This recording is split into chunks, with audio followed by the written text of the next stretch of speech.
आत्मदेव दौड़ा दौड़ा जा रहा है जंगल में जाकर के बैठ गया। एक यति के रूप में भगवान आए। अरे भक्त को जब पीड़ा हुई तो कौन आया? भक्त को जब पीड़ा हुई तो भगवान आया। और भगवान किस रूप में आया? एक यति के रूप में आया, एक सन्यासी के रूप में स्वयं भगवान चले आ गए। आत्मदेव से कहा, ओ आत्मदेव, क्यों उदास है, क्यों रोता है?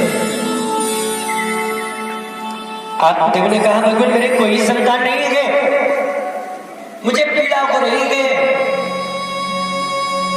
आज यति ने पूछा, तुझे कैसी पीड़ा है? आत्मदेव ने कहा, भगवान मेरे जीवन को तनिक सी पीड़ा नहीं है, मेरे जीवन को बहुत बड़ी पीड़ा है। भगवान जब मैं संसार में जाता हूं और जब मैं कहीं जाता हूं, एक वृक्ष लगाता हूं, उसमें फल तो आते हैं, और जब उन फलों को खाने में जाता हूं, उन फलों को खाते ही जब मैं देखता हूं, उन फलों को तोड़ता हूं, उन फलों में भैया कीड़े पड़ जाते हैं। क्या मैं इतना अभागा हूं? क्या मैं भगवान की भक्ति सुंदर नहीं करता? आज नैनों को सजल करते हुए जल भरे नैनों में सजल नैन बरसने लगे, रो करके कहने लगा, भगवान अपराध भयो का है मुझसे, अपराध भयो का है मुझसे, तू अपराध मिटावन हारी है, अपराध मिटा दे भगवान मेरे, बलिहारी है, बलिहारी है। मेरे अपराधों को मिटा दो भगवान। आत्मदेव रोते रोते कहता है, भगवान मेरे कोई संतान नहीं है। इतना ही नहीं भगवान, जब मैं कोई गौ पालता हूं ना, जब मैं गऊ को पालता हूं और गऊ को पालते पालते जब मैं उसकी गोद में सुंदर सा बछड़ा या कोई सुंदर सी लाडली आती है, गोद में खिलाना चाहता हूँ भगवान, गोद में खिलाता तो हूँ, लेकिन आज देखता हूँ जन्म तो इति है वो संतान गौ की, लेकिन इस अभागे के भवन में वो गौ की संतान भी जन्म लेते ही समाप्त हो जाती है। भगवान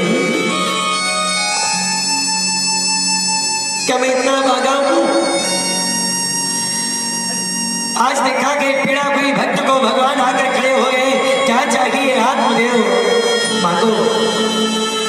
आत्मदेव ने कहा, भगवान मुझे केवल एक संतान का दान दे दीजिए। और इतना ही नहीं भगवान, मेरे घर में भी किसी संतान का जन्म नहीं होगा। मार्ग में कहीं जाता हूं ना भगवान, इस मार्ग से कहीं निकलता हूँ, चारों ओर कहीं पर मार्ग में जाता हूँ, मार्ग में निकलता हुआ हर प्राणी यही कहता है, देखो देखो ये निपुता ब्राह्मण जा रहा है, इसके कोई संतान नहीं है। पीड़ा होती है भगवान, मेरी रक्षा कर दीजिए। आज आत्मदेव को उसी समय लिया एक फल,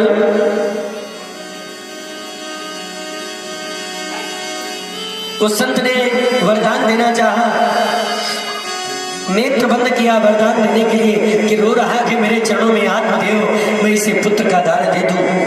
नेत्र बंद किए। क्या बंद किए भैया? नेत्र। आंखें बंद करोगे तो किसे बुलाओगे? भगवान को बुलाओगे।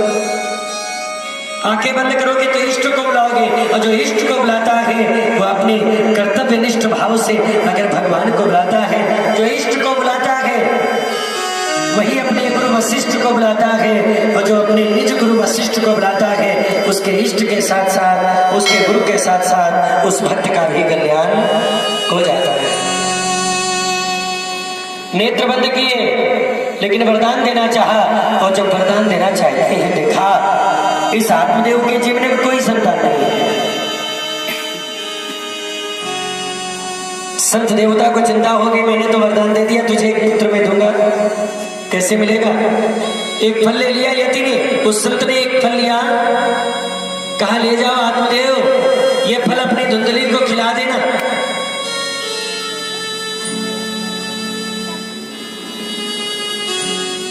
राधे राधे राधे राधे, ले जाओ ये फल अपनी धुंधली को खिला देना। और जब वो फल लेकर के धुंधली को देकर के जाता है, धुंधली के पास उन नियमों का पालन बताया, सत्यम शौचम दया दानम एकवक्तम तो भोजनम, ये 5 नियम बता देना। लेकर गया, दौड़ा दौड़ा गया, संत ने कहा खिला देना, वहां पहुंचा कर कह दिया खा लेना।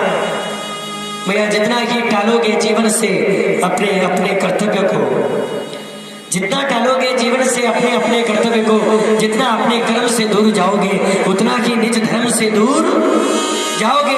यदि भगवान ने कहा जाओ ये कर्म कर देना तो वो कर्म कर देना, तेरे जीवन के अच्छे कर्म ही तेरे जीवन को तार देते हैं। तेरे चरणों में जो शीश रखता है ना, भगवान कहते हैं तेरे चरणों में जो शीश रखता है ना मां, और फिर भी अगर उसके जीवन को दुत्कार मिलती है, फिर भी उसके जीवन को तिरस्कार मिलता है, उस पुत्र के जीवन को कुछ नहीं होता। वो पुत्र तो माता को सुख दे रहा है, लेकिन तिरस्कार मत करो। क्यों? एक माता बनकर उस पुत्र को निज गोद में उठाकर देखो, या एक जीवन में बड़ा बनकर उसे स्नेह देकर देखो, वो तेरे जीवन की रक्षा ना करे तो कहना।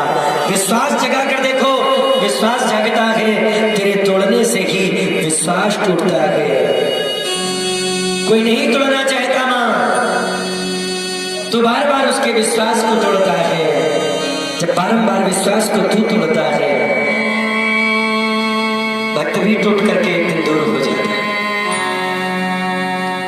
जब भक्त वो दूर हो जाता है तब उसकी याद आती है, जब तक वो दूर नहीं जाता तो वो तो जीवन में तेरी सेवा करता है ना मां, तो उस भक्त की याद नहीं आती। इसलिए जो चरणों में गिर जाए ना मां, वो पापी नहीं होता। जो तेरा तिरस्कार करे वही पापी है। भैया जो तेरे चरणों में गिर गया कि तुझे स्नेह दे रहा है, वो शायद तेरे जीवन की रक्षा कर सकता है, उसे प्रेम देते थे। आत्मदेव ने दौड़ दौड़ करके प्रसन्न होकर के कहा ये लो फल खा लेना। संत ने कहा था खा खिला देना, बस भूल यही हो गई। अगर ये भूल ना होती तो आज भैया गोदी पर जो खेल रहा था धुंधकारी, कुछ दिन बीते धुंधकारी का जन्म हुआ, छोटी बहन ने अपनी धुंधकारी का दान कर दिया, आज धुंधली के पुत्र का नाम धुंधकारी पड़ गया। अब वो फल जो दिया गया है वो जाकर के फल गऊ को खिला दिया है। भैया गऊ की गोद में आज गोकर्ण भगवान का प्रादुर्भाव हुआ। बोलिए गोकर्ण भगवान की। माता गौ की गोद में गोकर्ण भगवान का आगमन हो गया। गौ की गोद में गोकर्ण भगवान है। आज वो गोकर्ण भगवान की स्तुति करते करते जब देख रहे थे, भगवती स्तुति करते करते आज वो केवल स्तुति में लीन है। मैया अपने धर्म के माध्यम से चारों ओर धर्म का प्रसार करने लगे, गोकर्ण गीता का ज्ञान देने लगे। आज गोकर्ण जी स्वयं गीता का ज्ञान देने लगे, या यूं कह दो गोकर्ण ही भगवान की कथा सुनाने लगे। और इधर ये धुंधकारी महाखल होता है, महापापी हुआ। पाप के भाव से जो जन्मा है वो पापी ही तो होगा। कितना भी किसी से प्रेम पा जाओ, लेकिन प्रेम का मोल नहीं समझ पाता वो जिसके मन में पाप होता है मां। कितना भी प्रेम के लिए न्यौछावर होकर उसके चरणों में शीश रख दो, लेकिन वो प्रेम को नहीं समझ पाता। क्यों? उसके जीवन में वो पाप कर रहा है। एक पापी के पाप को देखकर तुझे भी वो पापी ही समझता है, इसलिए तुझे भी वो अपने चरणों से लगने के बाद भी निज सीने से कभी नहीं लगा सकता। मां ये वो संसार है आज बड़े प्रेम से देखा